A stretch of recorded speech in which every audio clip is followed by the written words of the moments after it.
भारत माता की, भारत माता की।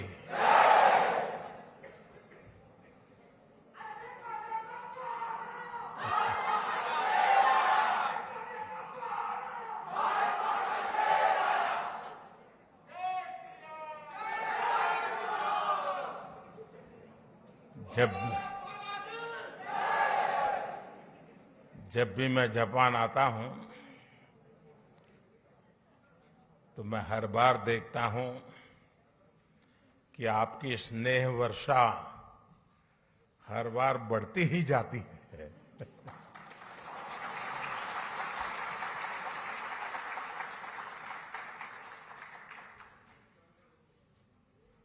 आप में से कई साथी ऐसे हैं जो अनेक वर्षों से यहां बसे हुए हैं। जापान की भाषा, यहां की वेशभूषा, कल्चर, खानपान एक प्रकार से आपके जीवन का भी हिस्सा बन गया है। और हिस्सा बनने का एक कारण ये भी है कि भारतीय समुदाय के संस्कार समावेशक रहे हैं, लेकिन साथ साथ जापान में अपनी परंपरा, अपने मूल्य, अपनी जीवन पद्धति, उसके प्रति जो कमिटमेंट है वो बहुत गहरा है। और इस दोनों का मिलन हुआ है, इसलिए स्वाभाविक रूप से एक अपनेपन के महसूस होना बहुत स्वाभाविक होता है। साथियों, आप यहां रहे हैं, काफी लोग आप लोग यहां बस गए हैं। मैं जानता हूं कईयों ने यहां शादी भी कर ली है।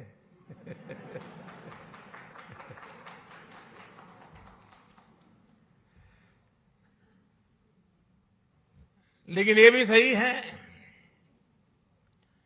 कि इतने सालों से यहां जुड़ने के बावजूद भी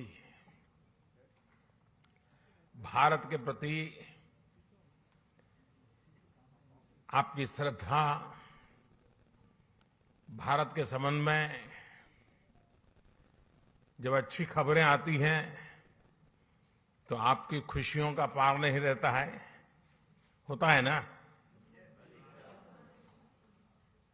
और कभी कोई बुरी खबर आ जाए तो सबसे ज्यादा दुखी भी आप ही होते हैं। ये विशेषता है हम लोगों की कि हम कर्म भूमि से तन मन से जुड़ जाते हैं, खप जाते हैं, लेकिन मातृभूमि के जो जड़ों से जुड़ाव है उससे कभी दूरी नहीं बनने देते हैं। और यही हमारा सबसे बड़ा सामर्थ्य है। साथियों, स्वामी विवेकानंद जी जब अपने ऐतिहासिक संबोधन के लिए शिकागो जा रहे थे तो उससे पहले वो जापान आए थे। और जापान ने उनके मन मंदिर में, उनके मन मस्तिष्क पर एक गहरा प्रभाव छोड़ा था। जापान के लोगों की देशभक्ति, जापान के लोगों का आत्मविश्वास, यहां का अनुशासन, स्वच्छता के लिए जापान के लोगों की जागरूकता, विवेकानंद जी इसकी खुल करके प्रशंसा की थी। गुरुदेव रविंद्रनाथ जी टैगोर ये भी कहते थे, जापान एक ऐसा देश है जो एक ही साथ प्राचीन भी है और आधुनिक भी है। और टैगोर ने कहा था, Japan has come out of the immemorial East like a lotus blossoming in easy grace. All the while, keeping its firm hold upon the profound depth for which it has sprung.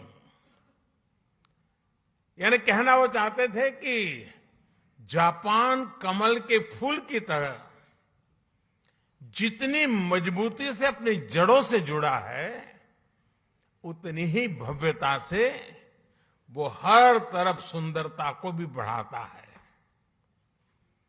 हमारे इन महापुरुषों की ऐसी ही पवित्र भावनाएं Japan के साथ हमारे संबंधों की गहराइयों को स्पष्ट करती हैं।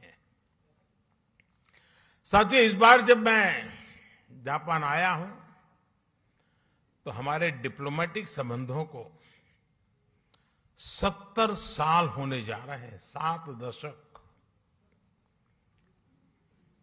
साथियों, आप भी यहां रहते हुए अनुभव करते होंगे, हिंदुस्तान में भी हर कोई अनुभव करता है कि भारत और जापान नेचुरल पार्टनर है।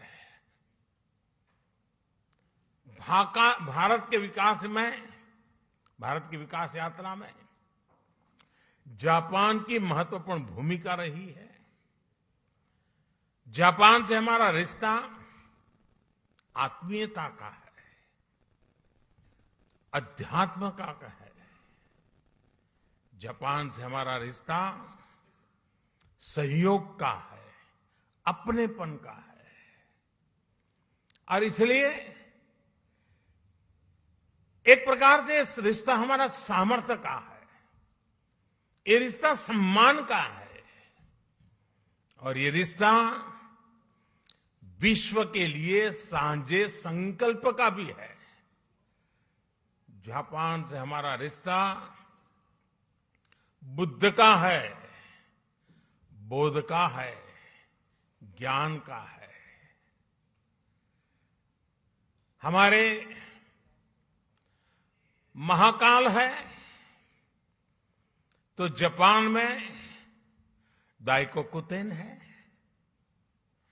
हमारे ब्रह्मा है तो जापान में बोनतेन है।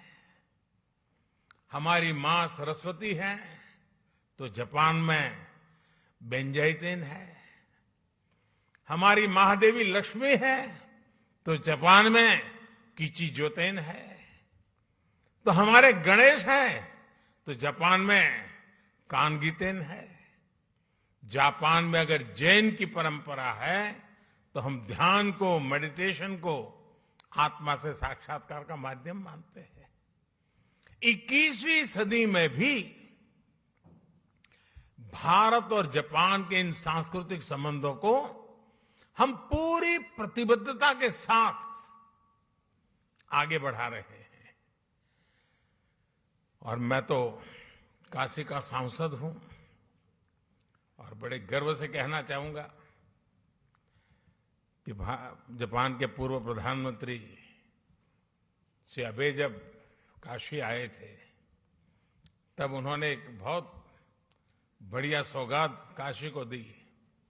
काशी में जापान के सहयोग से बना रुद्राक्ष, और जो मेरी कभी कर्मभूमि रही वो अहमदाबाद में जैन गार्डन और काइजन एकेडमी, ये ऐसी बातें हैं जो हमें कितनी निकट लाती है। यहां आप सभी जापान में रहते हुए इस ऐतिहासिक बंधन को और मजबूत बना रहे हैं और सशक्त कर रहे हैं। साथियों, आज की दुनिया को भगवान बुद्ध के विचारों पर, उनके बताए रास्ते पर चलने की शायद पहले से ज्यादा जरूरत है। यही रास्ता है जो आज दुनिया की हर चुनौती, चाहे वो हिंसा हो, अराजकता हो, आतंकवाद हो, क्लाइमेट चेंज हो, इन सब से मानवता को बचाने का यही मार्ग है। भारत सौभाग्यशाली है कि उसे भगवान बुद्ध का प्रत्यक्ष आशीर्वाद मिला। उनके विचारों को आत्मसात करते हुए भारत निरंतर मानवता की सेवा कर रहा है। चुनौतियां चाहे किसी भी प्रकार की हो, कितनी बड़ी क्यों न हो, भारत उनका समाधान ढूंढता ही है। कोरोना से दुनिया के सामने जो 100 साल का सबसे बड़ा संकट पैदा हुआ, वो हमारे सामने है। और ये जब शुरू हुआ था, तब किसी को नहीं पता था कि आगे क्या होगा। शुरू में तो ऐसा ही लग रहा था, वहां आया है, यहां क्या है। किसी को पता नहीं था इसको कैसे हैंडल किया जाए, और न वैक्सीन भी नहीं थी, और न इस बात का कोई आइडिया था कि वैक्सीन कब तक आएगी। यहां तक कि इस बात पर भी डाउट था कि वैक्सीन आएगी या नहीं आएगी। चारों तरफ अनिश्चितता का माहौल था। उन परिस्थितियों में भी भारत ने दुनिया के देशों में दवाएं भेजी। जब वैक्सीन्स अवेलेबल हुई तो भारत ने मेड इन इंडिया वैक्सीन्स अपने करोड़ों नागरिकों को भी और दुनिया के 100 से अधिक देशों को भी भेजी।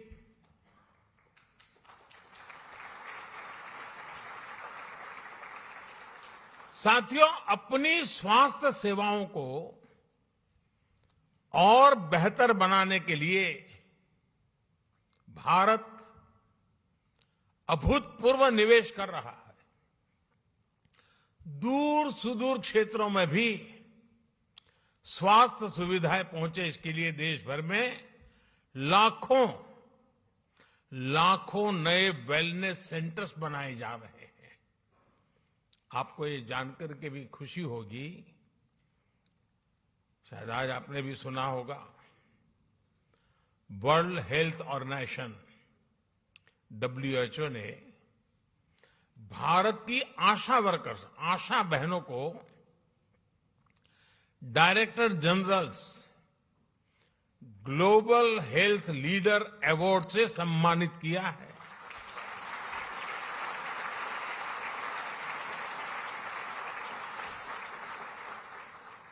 भारत की लाखों आशा बहनें मैटरनल केयर से लेकर के वैक्सीनेशन तक, पोषण से लेकर के स्वच्छता तक देश के स्वास्थ्य अभियान को गति दे रही है। और गांव के अंदर मैं आज जापान की धरती से हमारी सभी आशा वर्कर बहनों को हृदय से बहुत बहुत बधाई देता हूं, उनको सैल्यूट करता हूं।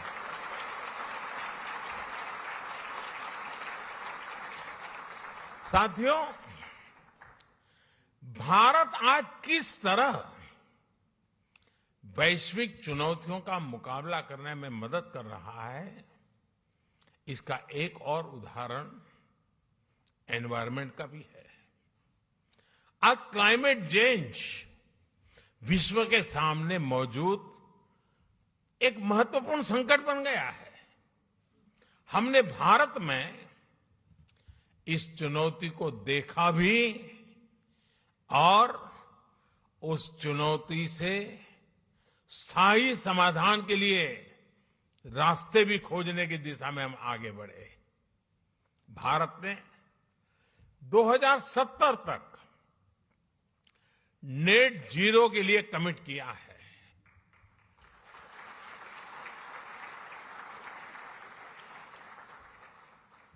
हमने इंटरनेशनल सोलर अलायंस जैसे ग्लोबल इनिशिएटिव का भी नेतृत्व किया। क्लाइमेट चेंज के कारण दुनिया पर नेचुरल डिजास्टर्स का खतरा भी बढ़ गया है। इन डिजास्टर्स के खतरों को, उनके प्रदूषण के दुष्प्रभावों को जापान के लोगों से ज्यादा बेहतर और कौन समझ सकता है। प्राकृतिक आपदाओं से जापान ने लड़ने की क्षमता भी बना दी है। जिस तरह जापान के लोगों ने इन चुनौतियों का सामना किया है, हर समस्या से कुछ न कुछ सीखा है, उसका समाधान खोजा है और व्यवस्थाएं भी विकसित की है, व्यक्तियों का भी उस प्रकार से संस्कार किया है। ये अपने आप में सराहनीय है। इस दिशा में भी भारत ने सीडीआरआई यानी coalition for disaster resilient infrastructure में लीड ली है। साथियों, भारत आज ग्रीन फ्यूचर, ग्रीन जॉब्स के लिए, कैरियर रोडमैप के लिए भी बहुत तेजी से आगे बढ़ रहा है। भारत में इलेक्ट्रिक मोबिलिटी को व्यापक प्रोत्साहन दिया जा रहा है। ग्रीन हाइड्रोजन को हाइड्रोकार्बन का विकल्प बनाने के लिए विशेष मिशन शुरू किया गया है। बायोफ्यूल से जुड़ी रिसर्च और इंफ्रास्ट्रक्चर के निर्माण पर बहुत बड़े स्केल पर काम चल रहा है। भारत ने इस दशक के अंत तक अपनी टोटल इंस्टॉल्ड पावर कैपेसिटी का 50% नॉन फॉसिल फ्यूल से पूरा करने का संकल्प लिया है।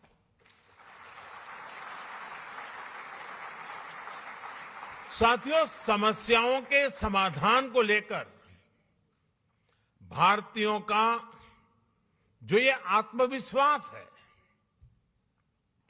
ये आत्मविश्वास आज हर क्षेत्र में,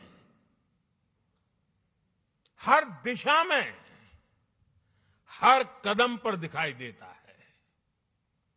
ग्लोबल सप्लाई चेन को जिस प्रकार बीते 2 सालों में नुकसान पहुंचा है, पूरी सप्लाई चेन सवालिया निशान में घिरी हुई है। आज सारी दुनिया के लिए ये अपने आप में एक बहुत बड़ा संकट बना हुआ है। भविष्य में ऐसी स्थिति से बचने के लिए हम आत्मनिर्भरता के संकल्प के साथ आगे बढ़ रहे हैं।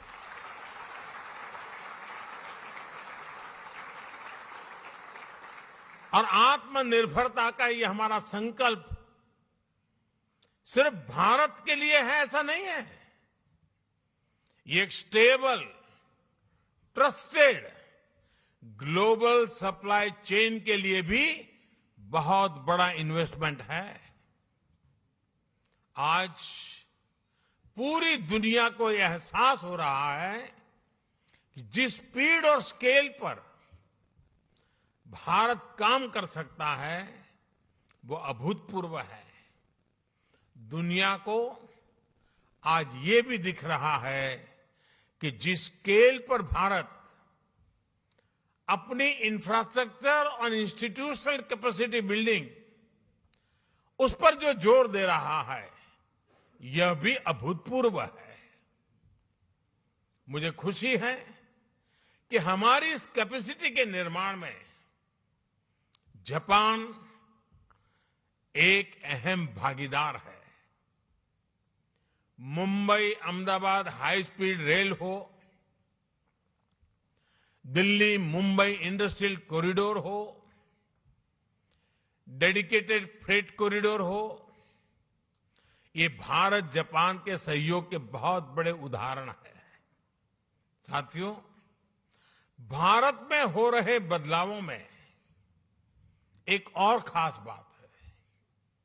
हमने भारत में एक स्ट्रांग और रेजिलिएंट रिस्पॉन्सिबल डेमोक्रेसी की पहचान बनाई है। उसको बीते 8 सालों में हमने लोगों के जीवन में सकारात्मक बदलाव का माध्यम बनाया है। भारत की डेमोक्रेटिक प्रोसेस से आज समाज के वो लोग भी जुड़ रहे हैं जो कभी गौरव के साथ ये अनुभव नहीं कर रहे थे कि वो भी इसका हिस्सा है। हर बार हर इलेक्शन में रिकॉर्ड टर्नआउट, और उसमें भी यहां जो हमारी माताएं बहनें हैं उनको जरा खुशी होगी। आप अगर भारत के चुनावों को डिटेल में देखते होंगे तो आपको ध्यान आता होगा कि पुरुषों से ज्यादा महिलाएं वोट कर रही है।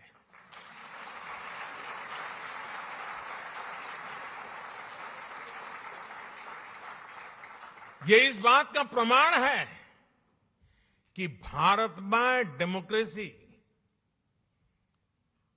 सामान्य से सामान्य नागरिकों के हकों के प्रति कितनी सजग है, कितनी समर्पित है और हर नागरिक को कितना सामर्थ्यवान बनाती है। साथियों, मूल सुविधाओं के साथ साथ हम भारत के एस्पिरेशन को भी नई बुलंदी दे रहे हैं, नया आयाम दे रहे हैं। भारत में इंक्लूसिवनेस का, लीकेज प्रूफ गवर्नेंस का, यानी एक ऐसी डिलीवरी व्यवस्था, टेक्नोलॉजी का भरपूर उपयोग करते हुए एक ऐसे मैकेनिज्म को विस्तार किया जा रहा है ताकि जो जिस चीज का हकदार है वो बिना मुसीबतें, बिना कोई सिफारिश को, बिना कोई करप्शन किए अपने हक को प्राप्त कर सकता है, और उसमें हम पूरी ताकत से जुटे हुए हैं।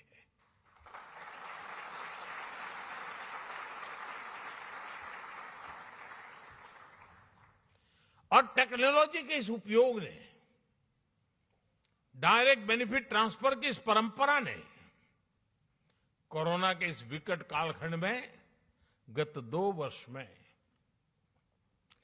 भारत की और खास करके भारत के दूर सुदूर गांव में रहने वाले, जंगलों में रहने वाले हमारे नागरिकों के हकों की बहुत बड़ी रक्षा की है, उनकी मदद की है। साथियों, भारत का बैंकिंग सिस्टम इन मुश्किल हालात में भी निरंतर चलता रहा, और उसका एक कारण भारत में जो डिजिटल रिवॉल्यूशन आया है, डिजिटल नेटवर्क की जो ताकत बनी है, उसका ये परिणाम मिल रहा है। और आपको साथियों जानकर के खुशी होगी,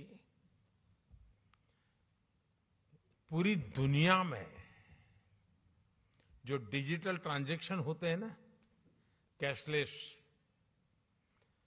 यहां जापान में तो आप लोग टेक्नोलॉजी से भली भांति परिचित रहते हैं, लेकिन ये बात सुनकर के आनंद होगा, आश्चर्य होगा और गर्व होगा। पूरे विश्व में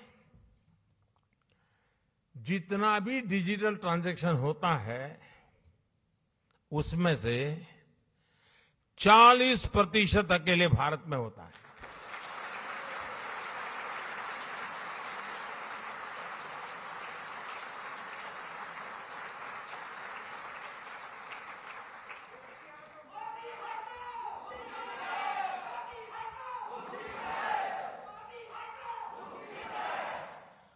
कोरोना के शुरुआती दिनों में जब सब बंद था, उस संकट के कालखंड में भी भारत सरकार एक क्लिक बटन दबा करके एक साथ करोड़ों भारतीयों तक आसानी से उनके लिए जो मदद पहुंचानी है पहुंचा पाते थे।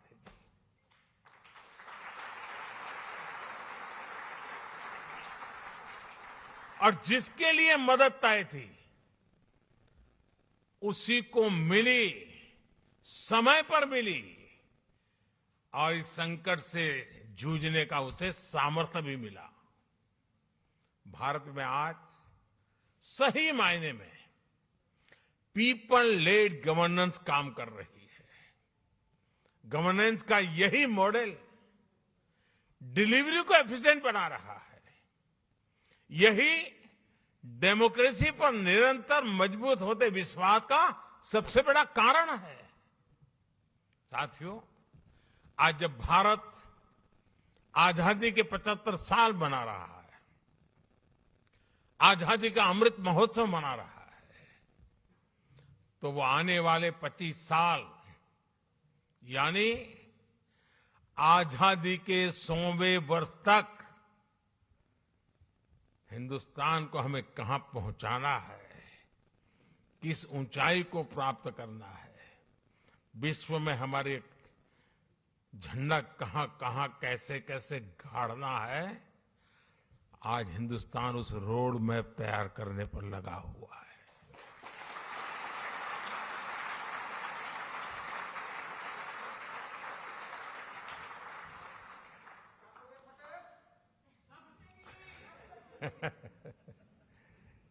आजादी का ये अमृतकाल भारत की समृद्धि का, संपन्नता का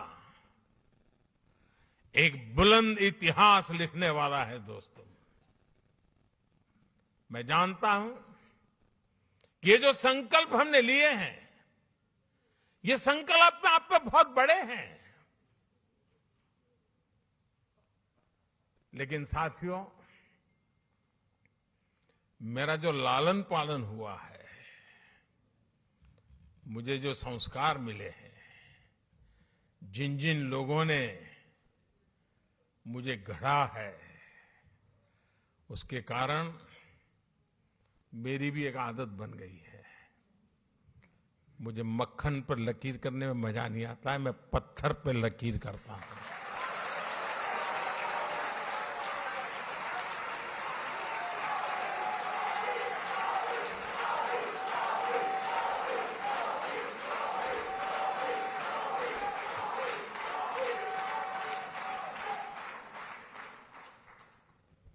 लेकिन साथियों, सवाल मोदी का नहीं है। आज हिंदुस्तान से 130 करोड़ लोग, और मैं जापान में बैठे हुए लोगों के भी आंखों में वही देख रहा हूं, आत्मविश्वास।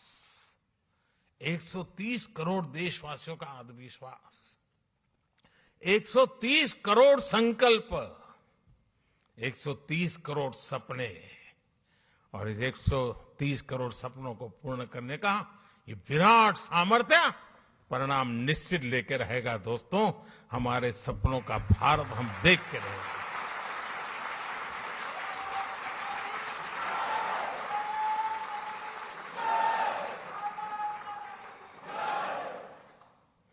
आज भारत अपनी सभ्यता, अपनी संस्कृति, अपनी संस्थाओं के, अपने खोए हुए विश्वास को फिर से हासिल कर रहा है। दुनिया भर में कोई भी भारतीय आज सीना तान करके, आंख में आंख मिला करके हिंदुस्तान की बात बड़े गर्व से कर रहा है। ये परिवर्तन आया है।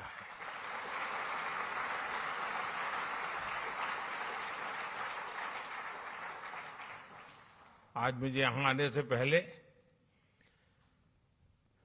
भारत की महानताओं से प्रभावित कुछ लोग जो अपना जीवन खपा रहे हैं, ऐसे लोगों के दर्शन करने का मुझे मौका मिला, और बड़े गर्व से वो कह रहे थे योग की बातें। वो योग को समर्पित है। जापान में भी शायद ही कोई होगा जिसको योग की कल्पना न हो। हमारा आयुर्वेद, हमारी पारंपरिक चिकित्सा पद्धति, आजकल तो हमारे मसाले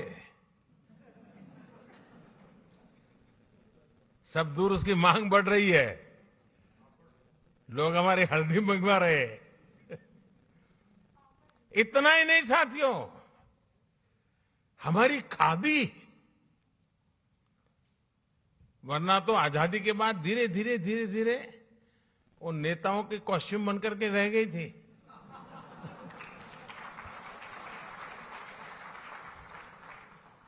आज पुनर्जीवन हो गया है। खादी ग्लोबल बन रही है जी। यही तो भारत की बदलती हुई तस्वीर है दोस्तों। आज का भारत अपने अतीत को लेकर जितना गौरवान्वित है, उतना ही tech led, science led, innovation led, talent led future को लेकर भी आशावान है। जापान से प्रभावित होकर स्वामी विवेकानंद जी ने एक बार कहा था कि हम भारतीय नौजवानों को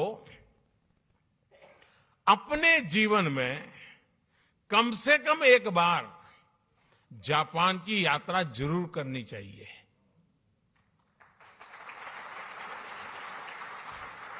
आप लोग ये वाक्य पढ़ करके आएंगे हो ऐसा मैं तो नहीं मानता हूं, लेकिन विवेकानंद जी ने भारत के लोगों को कहा था कि भाई एक बार देखकर तो आओ जापान है कैसा। साथियों, उस जमाने में स्वामी विवेकानंद जी ने जो कहा था, आज के युग के अनुरूप उसी बात को, उसी सद्भावना को आगे बढ़ाते हुए मैं कहना चाहूंगा कि जापान का हर युवा अपने जीवन में कम से कम एक बार भारत की यात्रा करे।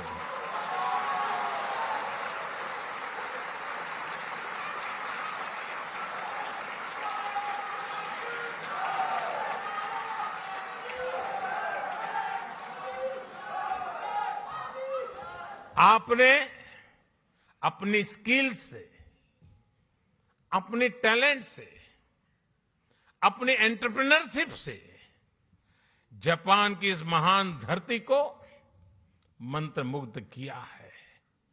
भारतीयता के रंगों से, भारत की संभावनाओं से भी आपको जापान को लगातार परिचित कराना है। आस्था हो या एडवेंचर, जापान के लिए तो भारत एक स्वाभाविक टूरिस्ट डेस्टिनेशन है।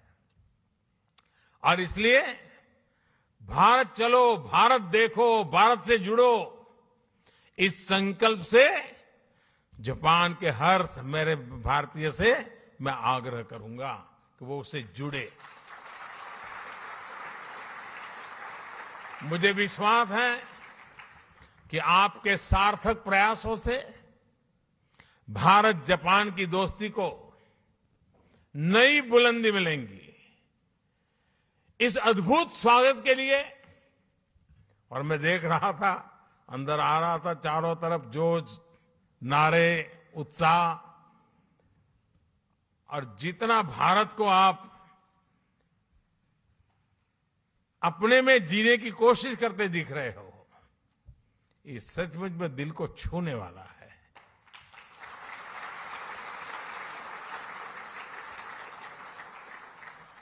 आपका ये प्यार, ये स्नेह हमेशा बना रहे। इतनी बड़ी तादाद में आकर के, और मुझे बताया गया कि जापान में से सिर्फ टोक्यो से नहीं, बाहर से भी कुछ साथी आज आए हैं। पहले मैं आया करता था, इस बार नहीं आ पाया था, आप भी आ गए। लेकिन मुझे अच्छा लगा, आप सबके दर्शन करने का अवसर मिला। मैं फिर एक बार आप सबका बहुत बहुत धन्यवाद करता हूं, हृदय से आभार व्यक्त करता हूं। भारत माता की, भारत माता की, भारत माता की बहुत बहुत धन्यवाद।